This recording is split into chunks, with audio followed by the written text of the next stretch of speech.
Well, good afternoon, ladies and gentlemen, and welcome to Heartland Championship Wrestling from the Epic Sports Broadcasting Network. We are here today in the Dave Cave with 4 exciting Sunday afternoon matches from Pro Wrestling Mid-America in Houston. As we say good afternoon to Neil Lau in the front row, welcome, my friend. It is good to have you here in the chat room. So sit back and relax and enjoy the show. Our main event is part of the tournament to crown new NWA World Tag Team Champions. Those belts were vacated by the New Age Outlaws after Billy Gunn suffered a broken leg in a match against Kevin Sullivan and Cactus Jack. And now Sullivan and Jack are here in Houston as part of the Tag Team Championship Tournament, where they will take on in tonight's main event Dick the Bruiser and the Crusher, with the winner going on to face the Road Warriors to crown new NWA World Tag Team Champions and claim those vacant titles. Also tonight, the Southland Heavyweight Championship on the line as the new champion Kevin Steen defends against Bruno Sammartino. We'll have a number 1 contenders match for the Pro Wrestling Mid-America Heavyweight Championship as Nick Bockwinkel takes on Barry Windham. And to open the show, we will start with the STEINER brothers taking on the BRISCO brothers in a important tag team match here in Houston. Before we went live, the opening match of the show started with Dr. Death Steve Williams taking a victory over a very game challenger in Sammy Guevara. Sammy hit a couple of 630 sentons and controlled most of the opening segments of the match, but could not put away Williams, and Williams made the comeback for the win. Then we saw the Killer Bees pick up a surprise victory over the Wild Samoans when it was Jim Brunzell putting Wild Samoan Sika to sleep with a sleeper hold. And just before we went to air, it was a bounty match with Chris Adams taking on Don Kernodle. Don Kernodle still walking around with a $10,000 bounty on his head, courtesy of Ted DiBiase's. Adams came to collect and failed to collect, as action spilled outside of the ring and up into the stands, and it was Kernodle who dumped Adams on the back of his head on the steps leading up to the ringside aisleway, and Adams tumbled down those steps and was unable to respond, and he required emergency assistance to get him up off of the ring steps, and Don Kernodle just walked away. The match was declared a no contest. But Kernodle survives and lives to fight another day, despite being under the bounty placed by one Ted DiBiase. As we say hello to D. Scott Howard in the chat room. Welcome to our friend from the Pacific Northwest. It is good to have you here. And now that brings us to our opening contest of the television broadcast. The following contest is scheduled for one fall with a 45-minute time limit, and it is a tag team attraction. Introducing first, collectively from Blackwell, Oklahoma, at a total combined weight of 241 pounds, it is Jack and Jerry, the Briscoe brothers. So the Briscoe brothers coming down to Texas to take on the team from Bay City, Michigan at a total combined weight of 535 pounds. Rick and Scotty, the STEINER brothers. So it will be the STEINER brothers against the Briscoe brothers to open things up. This match does have championship implications, as the winner of this match will move on to face the Killer Bees in a number 1 contenders match for the next shot at the Pro Wrestling Mid-America Tag Team Championship. So the Killer Bees will be watching this one closely on the backstage monitors as the STEINERs and the BRISCOs square off. Brothers versus brothers. and two of the outstanding technical teams in the history of the sport of wrestling. And here we go. It will be Rick Steiner starting things off against Jerry Brisco to get this match started. No, not Jay and Mark Briscoe. Jay and Mark spell their name with an E at the end. But the original Briscoes do not have an E at the end of their name, so it is the Briscoes, Jack and Jerry, and it is Rick Steiner with the opening initiative role as we get things going here, and Steiner comes out with a series of big right hands. But Jerry Brisco is up to the task, and he turns that around with a reversal, and it is Jerry coming back with he's going to attempt a drop kick here. Choice C maneuver. So he will need a roll of 7 or lower to hit the drop kick. And on a roll of 7, he nails it. And Rick Steiner is backing off. He is stunned as Jerry moves in for his next maneuver with a big knee drop onto Rick Steiner. Steiner unable to make a tag to brother Scotty. And it is Jerry now who tags in Jack. And they execute a double tackle onto Rick Steiner. And Steiner is again stunned, and that will cost him a point of fatigue. Jack now the legal man in the ring for the Briscoes. And Jack is going to go for a Thez press. This is a choice G maneuver. And on a roll of 9, he nails the Thez press. And Rick is stunned. And Jack follows that up with an attempted airplane spin. He'll need 9 or lower to hit that, and he is successful. And this time Rick is continuing to be hurt. Tag to brother Jerry. We're going to see a double team here to be executed by the Briscoes. And on a roll of 5, it is a bone-crunching double clothesline delivered by the Briscoes that puts Rick down onto the canvas. Jerry now the legal man in the ring and in control. Jerry Brisco now with a lateral guillotine, and he is going to attempt to force a submission out of Rick on a roll of 4 or lower. He may get him here unless Scotty can make the save. And on a roll of 9, Scotty can't get there. And that is it. Rick Steiner forced to tap out. Your winners, the Brisco brothers, by way of submission. Very fast match. They dealt with Rick quite effectively, as Jerry picks up the submission by way of the lateral guillotine. So congratulations to the Brisco brothers. They will move on to meet the team of the Killer Bees in a number 1 contenders match, and the winners will get a shot at the PWMA Tag Team Championship, currently held by Dick the Bruiser and the Crusher.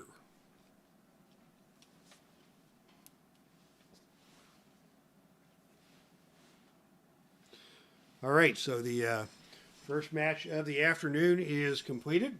Congratulations to Jack and Jerry Brisco for the victory.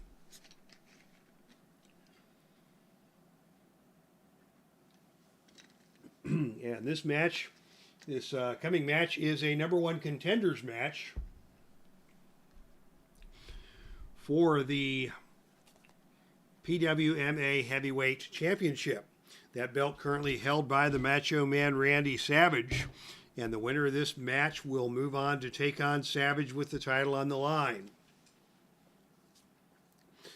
Introducing first from Beverly Hills, California, standing at 6'1", weighing 245 pounds, this is Nick Bockwinkel. Nick Bockwinkel coming out to take on his opponent from right here in the state of Texas, 6'7", 273 pounds, out of Sweetwater, Texas. This is Barry Windham. Windham, of course, accompanied to the ring by his mates from his new stable. He tends to hang out with Stan Hansen and Jackie Fargo. And it is going to be Windham standing alone in this match against Nick Bockwinkel. Nick Bockwinkel, a well-respected man among all of the wrestlers here, and I don't think we'll see any of the double teaming tactics that Windham and his mates might might try and pull off in other situations.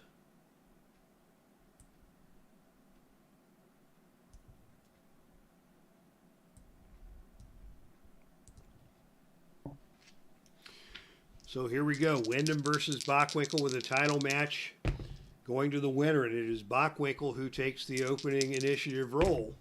And BOCKWINKEL comes out with an armbar, locks up WINDHAM in the armbar, takes him down to one knee, and BOCKWINKEL is going to follow that up with a back suplex as WINDHAM tries to get to his feet. BOCKWINKEL picks him up and drops him on his back, but WINDHAM does a backflip out of that and comes up on his feet, and it is WINDHAM.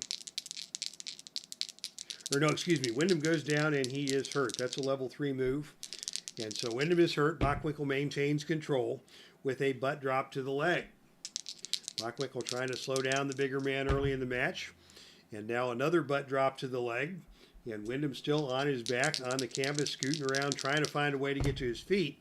As BOCKWINKEL does his damage, now WINDHAM gets to his feet. And it will be BOCKWINKEL attempting a drop kick, a choice C maneuver. He'll need 6 or lower to hit that. And on a roll of 5, he got it. Quickly, BOCKWINKEL goes for the cover, and WINDHAM kicks out. I don't think BOCKWINKEL expected to pin WINDHAM in that situation, but just keeping WINDHAM on his toes. As BOCKWINKEL remains in control, and now BOCKWINKEL going to the figure 4. This is what he was trying to set up with those butt drops to the leg. The submission roll here is 4 or lower. And on a roll of 7, WINDHAM with those long arms able to reach out, grab the bottom rope and force the break. But BOCKWINKEL in control here early. And as they come back together again, it is BOCKWINKEL who grabs WINDHAM as WINDHAM gets to his feet and just picks him up and dumps him headfirst with a pile driver onto the canvas. WINDHAM in big trouble here to start things off. And now it is BOCKWINKEL who rolls him over into a Boston Crab. BOCKWINKEL relentless with the submission holds here in this contest. And WINDHAM is now going to be submitted on a roll of 4 or lower. And on a roll of 4, he got him. Just like that, Nick BOCKWINKEL in control from the start. A wrestling clinic put on by Nick BOCKWINKEL, winning this match by way of the Boston Crab.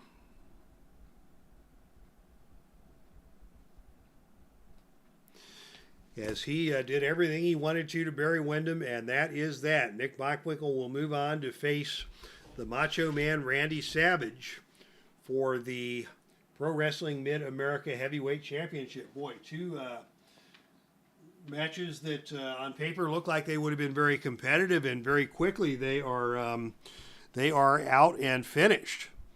As we see the BRISCO brothers and now Nick BOCKWINKEL making quick work of very capable opponents in the start of today's action. Question from Neil Lau, how's your foot? Thank you for asking, sir. For those of you who don't know, it's been about 4 weeks now since I broke my left foot. This past Monday, I was able to get out of the cast and into a walking boot.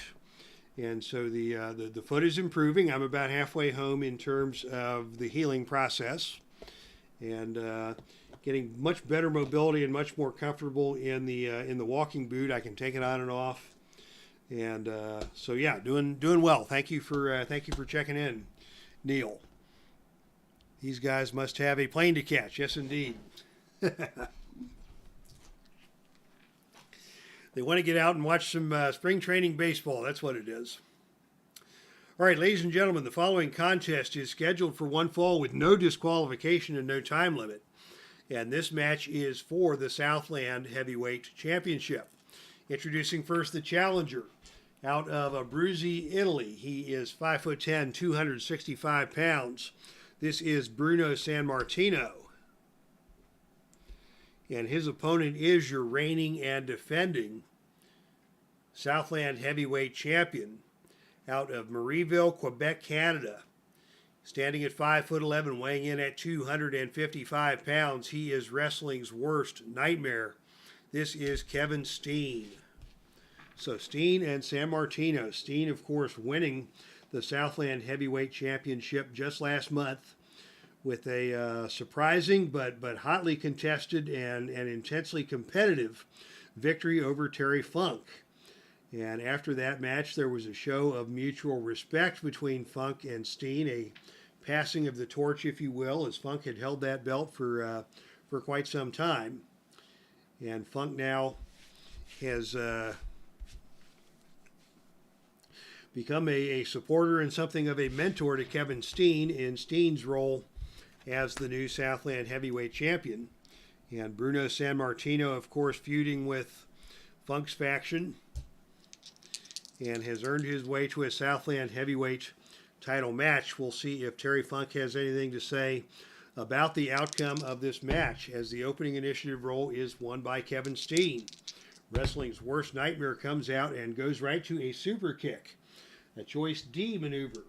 He'll need a roll of 9 or lower to connect on that, and on a roll of 8, he nailed him. And Bruno took that full on the face, and he is staggered. Steen, a very athletic guy for a big dude, and it is Steen now going with a whip to the ropes. Off the ropes comes Bruno Sammartino, and on a roll of 10, it is a running clothesline. Both men go down. The wrestler with the better ropes rating recovers first, and in this case, the ropes ratings are equivalent. So the wrestler on offense, Steen, gets the advantage, and he is in control, first to his feet. Steen, of course, his Ring of Honor card from Filsinger Games back in 2012. And Sammartino, a member of the bootleg sets, sponsored by, actually I don't know where I got this from. It says NGO on it. So I don't know if this was a Corey Olson and Carl Zella creation or if this came from someplace else, but it's a nice card. Anyhow, Steen in control. After the running double clothesline, what's he going to do? He is going to go for a 450 splash. That's a heck of a move for this big dude. That is a choice G maneuver. So he's going to have to execute the death jump roll to hit this splash, and on a roll of 8, he nails it. So Steen has Sammartino down, and Steen is in control, and now a power bomb onto the ring apron stuns Bruno Sammartino, and as we all know, the ring apron is the hardest part of the ring. Bruno is going to roll out of the ring. Action will spill out to the arena floor, and they're going to duke it out hockey fight style on the arena floor, and it is Steen with those stiff right hands that stuns Bruno and forces Bruno to roll back into the ring. Steen's going to follow up with another 450 splash, another attempt at that, and this time it is Bruno who ducks out of the way of that, rolls over on top, and is going to attempt a pin. The pin rating is only 1, so we don't need to roll the pin, but Bruno survived that second 450 splash and converted it into a pinning attempt, and that's going to put Bruno in control. Bruno now with a knee to the side of the head. That is rough. Steen getting up to one knee, and Bruno with a duck under arm drag, taking Steen back down to the canvas. Bruno now follows that up with a jumping kick to the body, and Steen goes down. Bruno coming strong. He goes to the bear hug. This is a submission roll on Snake Eyes. And on a roll of 6, Steen is able to survive the bear hug, gets out of it with a headbutt. Bruno's still in control. And Bruno now goes to the Italian backbreaker. This is a +3 maneuver. And that will make the submission roll 6 or lower. And sure enough, out of nowhere, here comes Terry Funk. What's Terry Funk going to do to Bruno Sammartino on a roll of 9? It is Terry Funk who distracts the referee, breaking the pin count. But Bruno remains on level 3 offense. So Bruno got the backbreaker once. Funk came in to disrupt that. And now Bruno goes back to the bear hug. The submission rating here is 4. And on a roll of 6, Steen survives, but Steen is in big trouble here. Bruno has got the offense going. Now he's going to go for a Boston Crab. This is a choice H maneuver, meaning it's an agility roll or a death jump roll. Bruno not a death jump guy, so we'll go for the agility roll of 8 or lower. And on a roll of 7, Bruno's got Steen over in the Boston Crab. Steen will be submitted on a roll of 5 or lower, and on a roll of 8, Steen manages to get to the bottom rope again, and the match continues.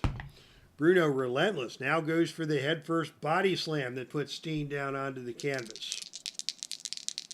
Steen struggling. Another headfirst body slam. Steen finally up to one knee. Steen trying to shake his head from side to side to clear the cobwebs as Bruno comes in with an arm drag and takes Steen back down to the canvas. What's Bruno going to do here? Oh, a big uppercut from Bruno. Caught Steen flush on the jaw as Steen was getting up. Bruno goes for the cover. The pin roll is 6, and on a roll of 4, Sammartino got him. And we have a new Southland heavyweight champion. A big uppercut from Bruno Sammartino ends the night for Kevin Steen and ends his reign as the Southland heavyweight champion. So congratulations to Bruno Sammartino. He is your new Southland heavyweight champion, and he is a proud champion indeed. Terry Funk at ringside consoling Steen and pointing and uttering threats at Bruno Sammartino. But for tonight here in Houston, Sammartino is your winner and is your new Southland heavyweight champion. As the chat room fills up, Carl Zilla is here. Howdy to you, sir. And Miho Burns is also here. Howdy, y'all, says Miho. Welcome to the chat room. You both are just in time for the main event of the afternoon.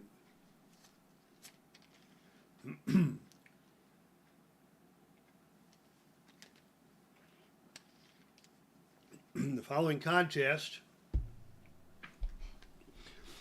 is scheduled for one fall with no time limit, and this is a qualifying tournament match for the NWA World Heavyweight Championship.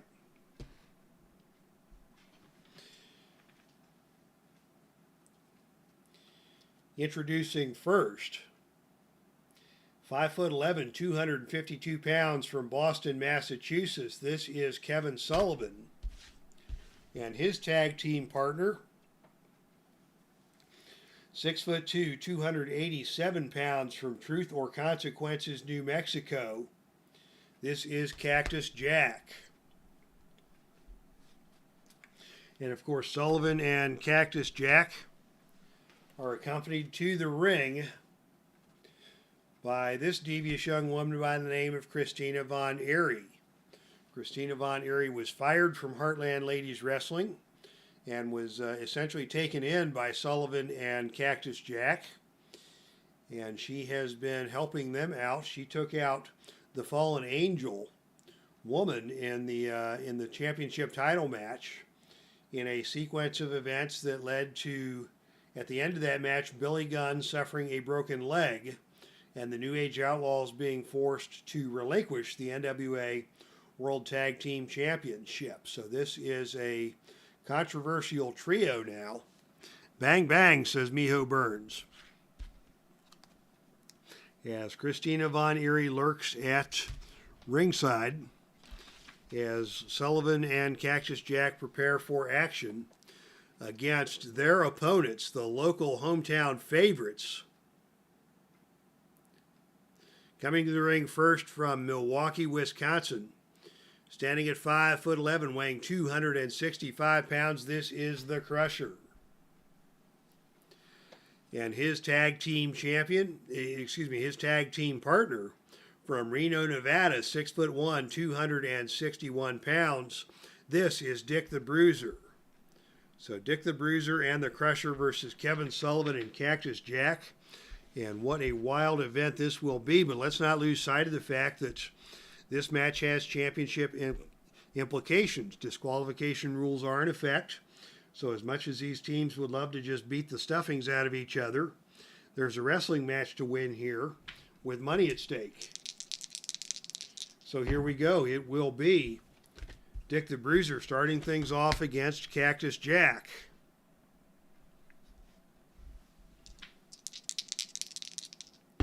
And it is, oh goodness, it is an even roll for the initiative, which means we are going to the face to the mat handbook to determine the sequence of events that will start this match with some chaos. Since that was a 1 to 3 roll, it is Dick the Bruiser rolling a 62. Is he strong? Yes, he is the stronger of the two men. So the wrestler is smacked with a heavy blow, but not affected, returns identical blow to the opponent for 2 points. So Cactus Jack tried a Pearl Harbor job on Dick the Bruiser. Dick the Bruiser took the blow and fired right back, and it is Dick the Bruiser starting this match on level 2 offense, and he goes with a boot rake across the face of Cactus Jack. Cactus Jack laughing. That can't have felt too good, but Cactus Jack doesn't care. In fact, here's another boot rake, and Cactus Jack is still laughing it up. Dick the Bruiser now with a snapmare and a head twist, and that's going to do some damage as Cactus Jack is now down. And Dick the Bruiser comes back and is going to go for a one-legged Boston Crab. That is a choice G maneuver.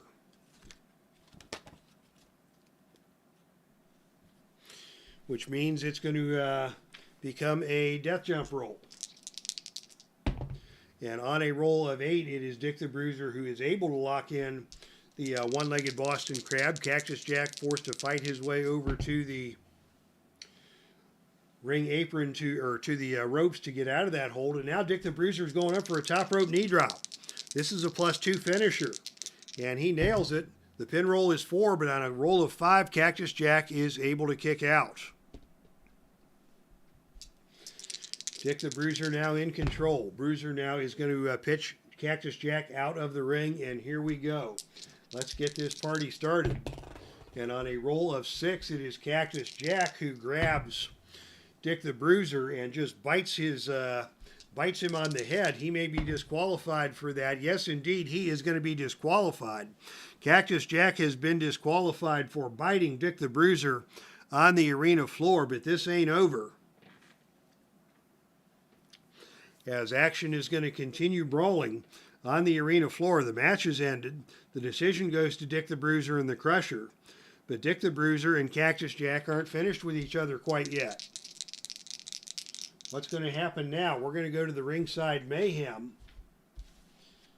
just for the fun of it, as we knew that these 4 men would get some ringside mayhem going, and it is going to be outside interference, as now Christina Von Eerie is going to get involved.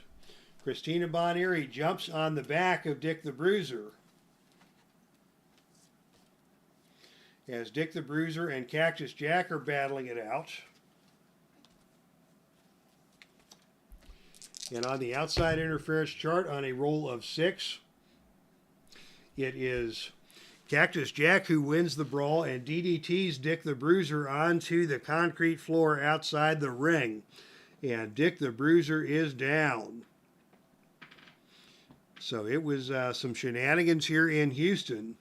Dick the Bruiser and the Crusher have been declared the victors by way of disqualification, but not until Dick the Bruiser ate a DDT on the arena floor, helped in part by the actions of Christina Von Eerie, who jumped on the back of Dick the Bruiser as they were battling it out.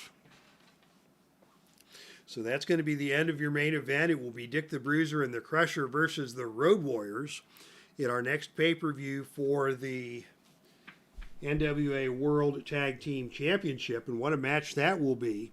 But at the same time, we've got an issue now here between Dick the Bruiser and Cactus Jack that will also have to be settled in a future show.